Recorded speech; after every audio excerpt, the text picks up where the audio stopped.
Hi everyone, welcome to Paper Wishes Weekly Webisode. I'm Lene Gehrig and I'm here today with my cameraman Houston. Today we're excited to bring you a collection from Heartfelt Creations called Tulip Time. We have lots to show you, so come play with us. The Tulip Time collection from Heartfelt Creations has all of these wonderful little goodies, but what do you do with them all? So I'm going to take you step by step how to build your tulips. It's really easy. I traditionally have been using my stylist and a die cut image and embossing to get all of that dimension on a flower. With this particular collection from the Heartfelt Creations collections, they take that step away by using the mold. So I'm going to show you how to do this. So first you have the tulip stamps, and they come in groups of 3, which makes it so much easier when die cutting them. So they have 3 different sizes and 2 different sizes of the stems and leaves. So I have gone ahead and I've stamped this particular one using the largest size petals and the largest size stem and leaves. Okay, so to die cut these, there we go. You just line them up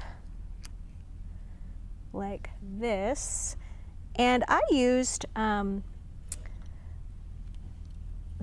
yellow and green cat eye ink pads, which makes it so easy to find a darker color to stamp with and then a lighter color to do a little inking with. So that's what I use. You can also check our supply list with the photo in the photo gallery to get an accurate supply list of all the different inks that I used. And I like to use a little bit of stencil tape just to keep these in place when I'm running them through the die cutting machine. Okay, and then you do the same for the stems. There you go. All right, so I'm not going to bring out the die cutting machine because it's very noisy and creaky, so we'll just skip to the next step. All right, so magically they appear. So here are my 3 images, and with this one I stamped it first with dark ink, and then I went over it with sort of a medium color ink. Let me get this. Here we go. And just going right into the surface. So there we go. You can see that. All right, so I've got a couple different shades of green on there for my stems and my leaves. And then I just took a little of that green and put it right on my fingertip, and then did a little bit of green on the centers, each one. You could always use ink applicators to do this, but I found that fingertip is just the right size. And then I'm going to take the same color ink that I used to stamp the image with, and see I'm inking quite a bit around the edges, thank you Houston, around the edge, but then I'm also going into the surface, really getting towards the middle there.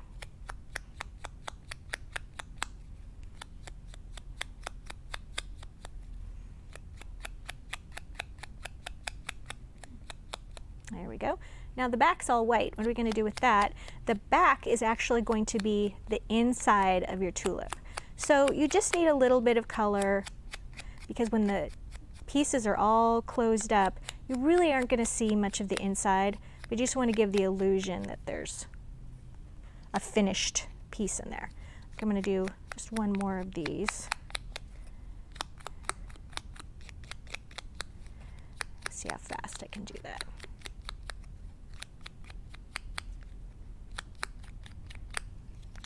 Okay.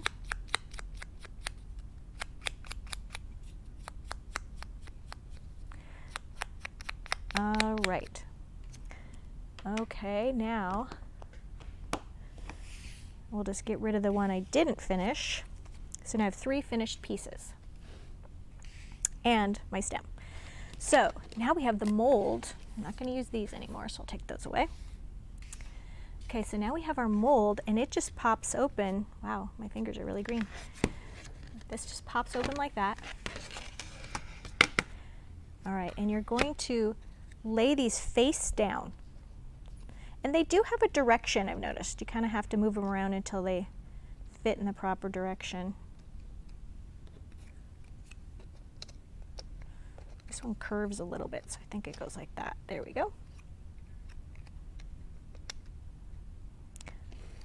All right, now we're going to go ahead and, oh, I forgot to mist it. We want to mist that with a little bit of water. Okay. And then, now you don't have to worry about lining these up because there's notches on these, so once you put it down there, they just sort of snap right into place. Okay.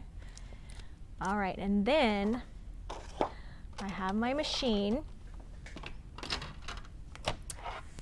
Get it ready here. Now I wondered when I was experimenting with these, I'm just going to use the Big Shot, tried and true. When I was experimenting with these, I thought, well, the mold goes completely closed. So do I really need to run this through a die cutting machine?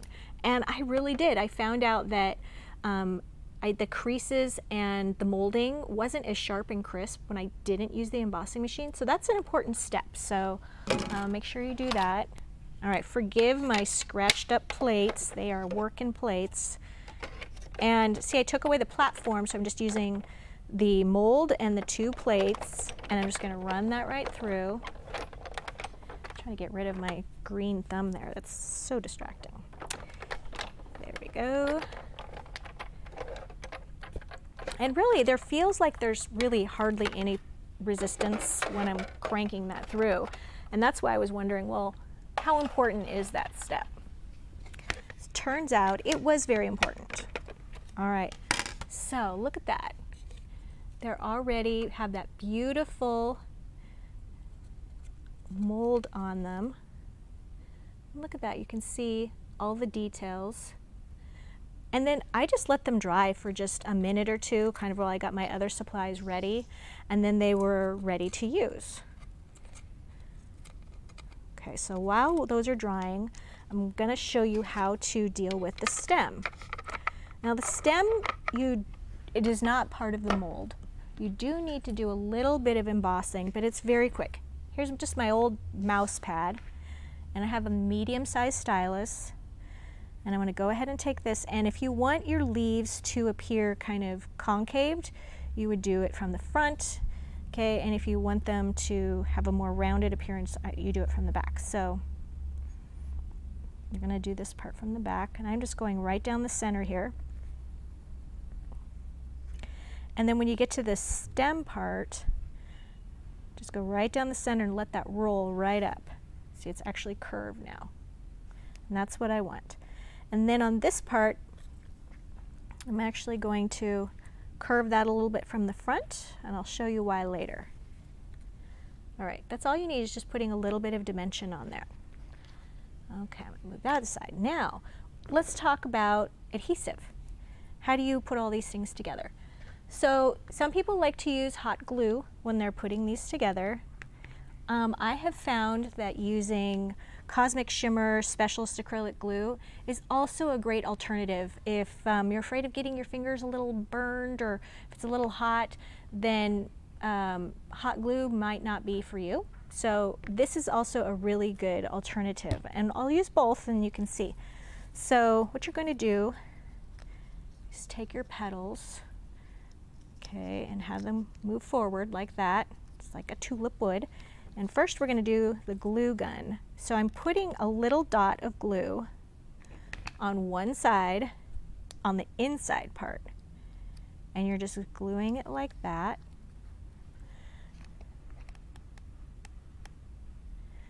Okay.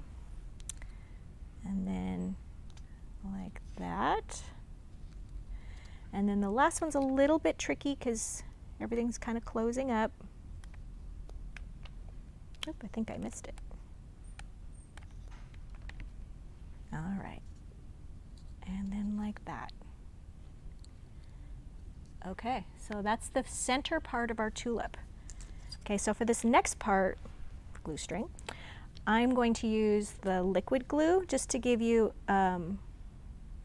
just another example of how that can work. So I'm going to take the first tulip, and you're gluing it so it's offset on the second one. So where these two petals met, that is going to go along the center of this tulip. So I'm going to put a little glue in the center and then sort of bring my tulip petals up around it. Okay, and now I'm going to do a little gluing. I just, like before, a little glue on just that one side. And you just, with this particular Cosmic Shimmer glue, you just have to hold it just for a little sec, and then it's going to really grab on there. And then there's no glue strings and no possibility of burning your fingertips. How many of you have had a really good burn with a glue gun in your past? Once you get those, man, you just never forget, do you? They're sort of a necessary tool for the craft world, but they can be tricky. Okay, so now I've got that done, and I'm still holding it, and I'm just going to take my stylus, put it right in there, kind of make sure that that's connected at the bottom. All right, so that's the next one. The last piece, I'm going to go back to the glue gun, and I'm just alternating these so you can just see the different glues and how they're working. Normally I would just use one glue all the way through. All right, so now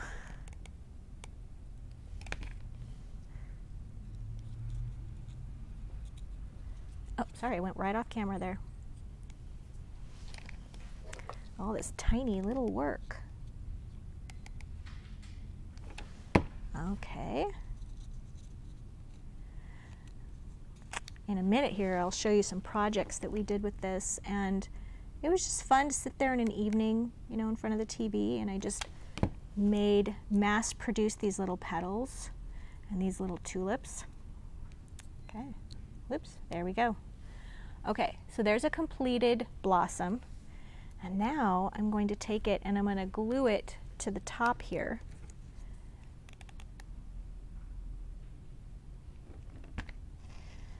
And what I did there is I'm just putting a little bit of hot glue, and then just wrapping those ends. Oops, got some glue stuck to me.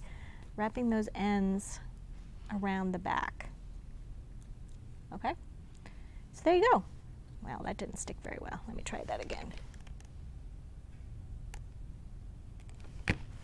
Okay, there we go. All right, so there's our precious little tulip. All right, so let's take a look at an example of what you can do with these beautiful tulips. This is a card that Debbie did. She used a different color tulip and a combination of some red ink pads to do this. Really beautiful. She also used the Heartfelt Creations Tulip Time paper pad for her background, and which already had the greeting celebrating life together already on that background paper, so that was nice. And then there's also a great feature in the Heartfelt Creations Tulip Time collection paper. I should show you this. It's got 24 sheets of double-sided paper, but it's got 2 of each, so it's got 12 different patterns times 2. And it's got all this beautiful art. It's got your tags, your background paper. You can go ahead and cut these individual ones out, these squares, to make your different cards. Gorgeous. But then also in the middle, it's got these pre-done tulips. So all of that stamping and coloring that we just did, you can already have them done here. So I went ahead and I have my sheet here, and I'm going to show you a little bit how to work with these. So I went ahead and die cut the medium shape. So I still used my cutting die. I used the middle one, and I die cut this image right here. And as you can see, around the edge, it's still got a little bit of the background. So initially I was like, oh dear, what am I going to do with that? So I just took a red ink pad and I just did a little bit around the edge there to get rid of that.